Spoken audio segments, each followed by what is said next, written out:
উজানের ঢল ও বৃষ্টিতে লালমনিরহাটে তিস্তার পানি বাড়ছেই। এতে নতুন করে প্লাবিত হয়েছে আদিতখাড়ি, মহিষখোঁচা ও হাতীবান্ধার নির্মাঞ্চল। সকালে তিস্তা ব্যারেজ পয়েন্টে তিস্তার পানি বিপদসীমার 5 সেন্টিমিটার নিচ দিয়ে প্রবাহিত হয়। তবে সুনামগঞ্জে কমতে শুরু করেছে নদ নদীর পানি। পানি উন্নয়ন বোর্ডের তথ্য মতে সুরমা নদীর পানি বিপদসীমার 70 সেন্টিমিটার নিচ দিয়ে প্রবাহিত হচ্ছে।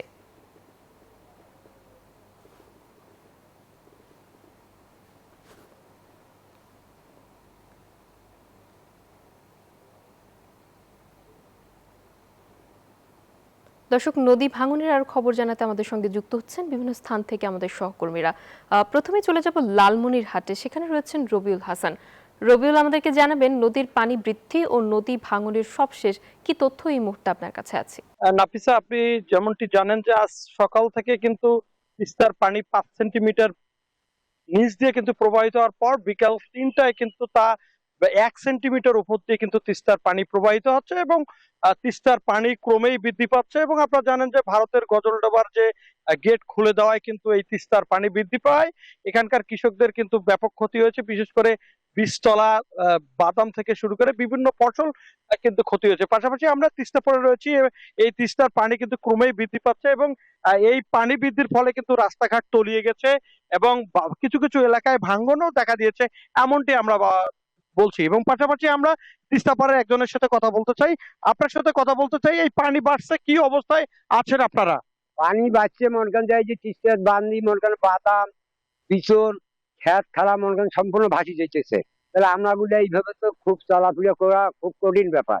তাহলে এইটা যদি আমরা যুক্তি থাকিলে তাহলে আমরা চলাফেরা করবার মতন ক্ষমতা থাকিলে মনে করেন যে খেত খালা ভাসি গেল, বিচন ভাসি যায়, বাদাম ভাসি গেল, যে বাদামের কলা ভাসি যাওয়ার লিখছে, কি করবো এখন এইটা নিয়ে সমস্যা। ধন্যবাদ আপনাকে। আমরা শুনছিলাম একজন কৃষক কিন্তু বলছে যে তিস্তার পানি বৃদ্ধি পাওয়ার সাথে সাথে কিন্তু তাদের বাদাম থেকে শুরু করে বিভিন্ন ফসল কিন্তু ভেসে যাচ্ছে। আপনারা জানেন যে বন্যায় কিন্তু পানি বৃদ্ধির পরে কিছু কিছু লালমনিরহাটের আদিতবাড়ি, হাতীবান্ধা এবং কালীগঞ্জ উপজেলার কিছু নিম্ন অঞ্চল কিন্তু প্লাবিত হচ্ছে।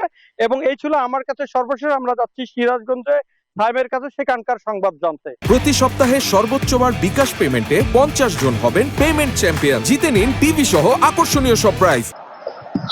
রবিউল, ধন্যবাদ। আসলে পাহাড়ি ঢল এবং ভারী বর্ষণের কারণে কিন্তু সিরাজগঞ্জের যে যমুনা নদীর পানি, সেই পানি কিন্তু বৃদ্ধি পাচ্ছে। গত 24 ঘন্টায় কিন্তু সিরাজগঞ্জ পয়েন্টে প্রায় 20 সেন্টিমিটার পানি বৃদ্ধি পেয়েছে। এ কারণে কিন্তু যে নিম্নাঞ্চল রয়েছে সেই নিম্নাঞ্চল কিন্তু প্লাবিত হয়ে পড়েছে। এতে কিন্তু ফসলের ক্ষতি হচ্ছে। এছাড়াও যে যমুনা অরক্ষিত অঞ্চল রয়েছে সেখানেও কিন্তু ভাঙন দেখা দিয়েছে। আমরা যতটুকু জানতে পেরেছি যে সিরাজগঞ্জের চৌহালি উপজেলার চরসলিমাবাদের 3 কিলোমিটার এলাকায় জুড়ে তীব্র ভাঙন হচ্ছে। প্রতিদিন ভাঙনে কিন্তু বসত ভিটা এবং ফসলি জমি নদী গর্ভে বিলীন হয়ে যাচ্ছে, বাজার এবং শিক্ষা প্রতিষ্ঠান কিন্তু বিলীন হয়ে যাচ্ছে।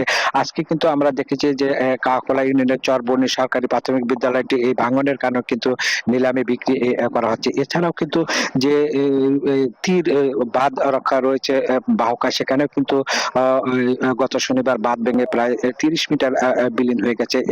এ কারণে কিন্তু যমুনার যে এই নদী তীরবর্তী মানুষ রয়েছে তারা কিন্তু আতঙ্কে বসবাস করছে, কখন তাদের বাড়িঘর তলিয়ে যাবে। আমরা যতটুকু জানি একসময় যারা সম্পদশালী ছিল তারা কিন্তু এই নদী ভাঙনের কবলে পড়ে কিন্তু তারা আসলে নিঃস্ব হয়ে পড়ছে এবং শিক্ষা প্রতিষ্ঠান বিলীন হয়ে যায়। কিন্তু শিক্ষার যে পরিবেশ সেটাও নষ্ট হচ্ছে এবং গাছপালা এবং ফসলি জমি নষ্ট হওয়ার কারণে কিন্তু পরিবেশের যে ভারসাম্য, সেই পরিবেশের ভারসাম্য কিন্তু নষ্ট হয়ে পড়ছে। এই অবস্থায় কিন্তু যারা যমুনা তীরবর্তী মানুষ রয়েছে তারা কিন্তু বলছেন যে যমুনার যে অরক্ষিত অঞ্চল রয়েছে সেই অরক্ষিত অঞ্চলে কিন্তু স্থায়ী বাঁধ নির্মাণের দাবি জানিয়েছেন। আমরা পানি উন্নয়ন বোর্ডের সাথে কথা বলেছি, তারা বলছে যেগুলো পানি উন্নয়নের বোর্ডের পক্ষ থেকে ভাঙন এলাকায় কিন্তু যে জিওবর্তী বালিবাগ রয়েছে সেই বালিবাগ কিন্তু তারা ফেলছে। সব মিলে কিন্তু যে যমুনার যে তীরবর্তী মানুষ তারা কিন্তু এই বন্যা মৌসুমে আতঙ্কে এই দিন কাটায়। তাদের দাবি যেন দ্রুত স্থায়ী বাঁধ নির্মাণ করে তাদের সম্পদ রক্ষা করা হয়। এই ছিল আমার কাছে সিরাজগঞ্জের ভাঙন এবং পানি বিদ্যুৎ সর্বশেষ। ফিরছি স্টুডিওতে নাফিজা আপনার কাছে। জি সাইম, ধন্যবাদ আপনাকে আমাদের সঙ্গে যুক্ত হবার জন্য।